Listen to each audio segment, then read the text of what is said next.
दोस्तों बैलिज्म academy YouTube channel में आपका फिर से बहुत बहुत स्वागत है। दोस्तों आज के इस वीडियो में हम मोस्ट इंपॉर्टेंट क्वेश्चंस को सॉल्व करने वाले हैं जो कि आपके सुपर टेट, यूपी टेट, लेखपाल, एमपी टेट साथ ही साथ आपके आने वाले किसी भी कॉम्पिटेटिव एग्जाम के लिए मोस्ट इंपॉर्टेंट है। दोस्तों यहाँ पर जितने भी क्वेश्चंस लिए गए हैं ये सारे क्वेश्चंस आपके सिलेबस पर बेस्ड होंगे, साथ ही साथ आपके प्रीवियस ईयर क्वेश्चंस पर बेस्ड होंगे। तो वीडियो को ध्यान से देखिएगा और वीडियो के लास्ट में जरूर बताइएगा कि आज के इस वीडियो में आपके कितने क्वेश्चन सही हुए। तो बिना देरी करते हुए चलिए शुरू करते हैं सबसे पहले क्वेश्चन से। सबसे पहला क्वेश्चन है, अंगूर में कौन सा अम्ल प्रचुरता में पाया जाता है? ऑप्शन आपके सामने एसिटिक अम्ल, ऑप्शन बी टार्टरिक अम्ल, ऑप्शन सी लैक्टिक अम्ल या फिर ऑप्शन डी ग्लूमेटिक अम्ल। इसका सही आंसर हो जाएगा ऑप्शन बी टार्टरिक अम्ल। तो याद रखिएगा कि अंगूर और इमली में टार्टरिक अम्ल पाया जाता है। अगर आपसे पूछा जाता है कि सिरके में कौन सा अम्ल पाया जाता है तो याद रखिएगा एसिटिक अम्ल पाया जाता है। अगर आपसे पूछा जाता है कि गेहूं में कौन सा अम्ल पाया जाता है तो ग्लूमेटिक अम्ल पाया जाता है। अगर आपसे पूछा जाता है कि दूध में कौन सा अम्ल पाया जाता है तो लैक्टिक अम्ल पाया जाता है। अगला क्वेश्चन, झूठ का पता लगाने वाला यंत्र किस नाम से जाना जाता है? ऑप्शन आपके सामने pyrometer, option B polygraph, option C gyroscope या फिर ऑप्शन डी काइमोग्राफ।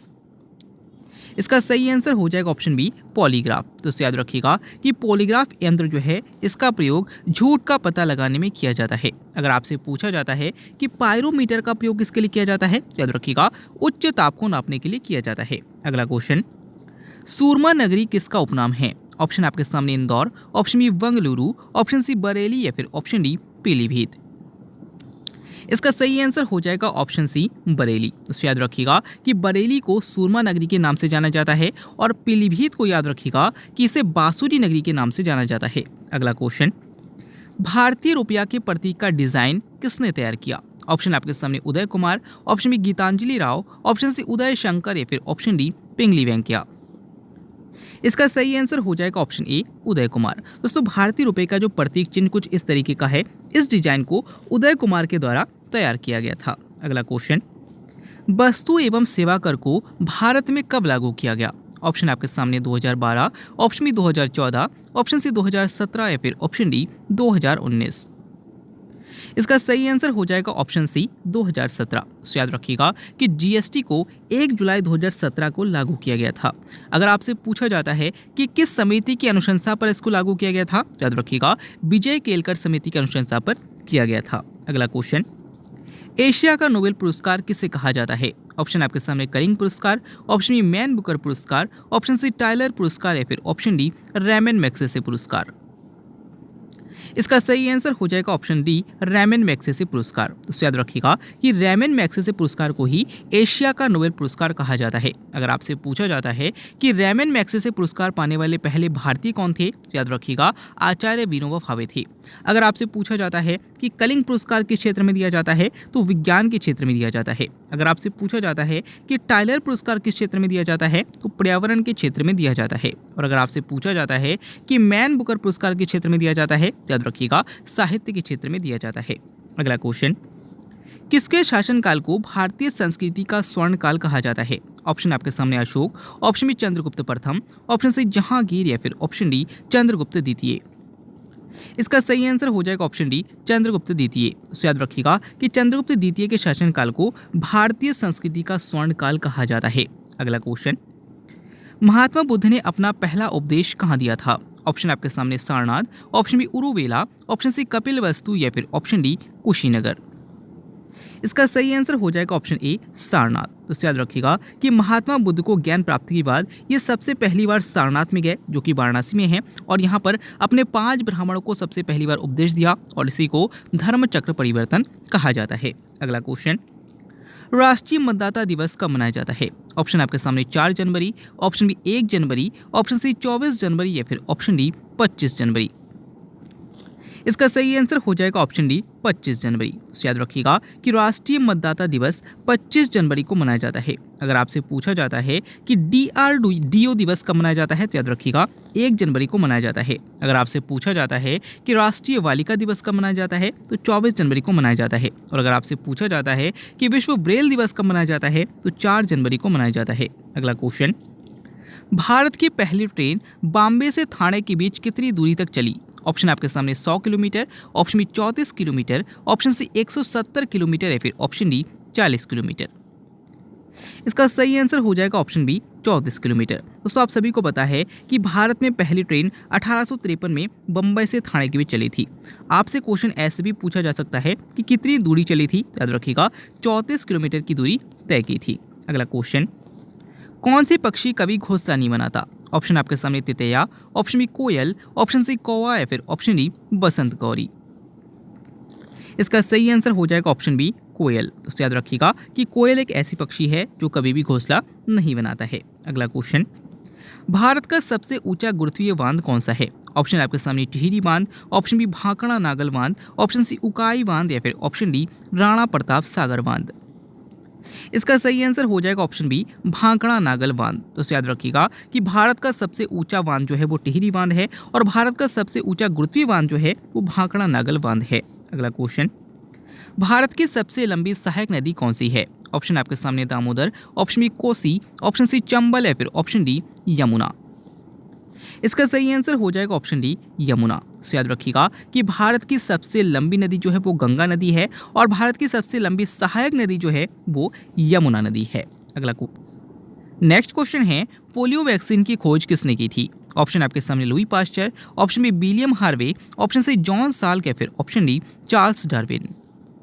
इसका सही आंसर हो जाएगा ऑप्शन सी जॉन साल्क। तो याद रखिएगा कि पोलियो वैक्सीन की खोज जॉन साल्क ने की थी। अगर आपसे पूछा जाता है कि रुधिर परिसंचरण तंत्र की खोज किसने की थी, तो याद रखिएगा विलियम हार्वे ने की थी। अगला क्वेश्चन, शुद्ध जल का पीएच मान कितना होता है? ऑप्शन आपके सामने 6.4, ऑप्शन बी 7, ऑप्शन सी 7.4 या फिर ऑप्शन डी 9। इसका सही आंसर हो जाएगा ऑप्शन बी 7। दोस्तों याद रखिएगा कि शुद्ध जल का पीएच मान जो होता है वो 7 होता है। अगला क्वेश्चन, पराक्रम दिवस कब मनाया जाता है?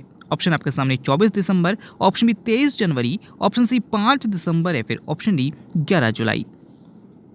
इसका सही आंसर हो जाएगा ऑप्शन बी 23 जनवरी। तो याद रखिएगा कि सुभाष चंद्र बोस की जयंती को पराक्रम दिवस के रूप में 23 जनवरी को मनाया जाता है। अगर आपसे पूछा जाता है कि राष्ट्रीय किसान दिवस कब मनाया जाता है, 23 दिसंबर को मनाया जाता है। अगर आपसे पूछा जाता है कि राष्ट्रीय उपभोक्ता दिवस कब मनाया जाता है, तो 24 दिसंबर को मनाया जाता है। अगर आपसे पूछा जाता है कि विश्व मृदा दिवस कब मनाया जाता है, तो 5 दिसंबर को मनाया जाता है। और अगर आपसे पूछा जाता है कि विश्व जनसंख्या दिवस कब मनाया जाता है, तो 11 जुलाई को मनाया जाता है। अगला क्वेश्चन, ब्लैक पैगोडा किसे कहा जाता है? ऑप्शन आपके सामने कोणार्क मंदिर, ऑप्शन बी कैलाश मंदिर, ऑप्शन सी खजुराहो मंदिर या फिर ऑप्शन डी लिंगराज मंदिर। इसका सही आंसर हो जाएगा ऑप्शन ए कोणार्क मंदिर। तो याद रखिएगा कि उड़ीसा के कोणार्क मंदिर को ही ब्लैक पैगोडा कहा जाता है। अगला क्वेश्चन, सास बहु मंदिर कहाँ स्थित है? ऑप्शन आपके सामने Rajasthan, option B Kerala, option C Chhattisgarh या फिर ऑप्शन डी तमिलनाडु। इसका सही आंसर हो जाएगा ऑप्शन ए राजस्थान। तो याद रखिएगा कि जो सास बहु मंदिर है ये राजस्थान के उदयपुर में है। अगला क्वेश्चन, जनरल डायर की हत्या किसने की थी? ऑप्शन आपके सामने भगत सिंह, ऑप्शन बी लाला हरदयाल, ऑप्शन सी उधम सिंह या फिर ऑप्शन डी विपिन चंद्र पाल।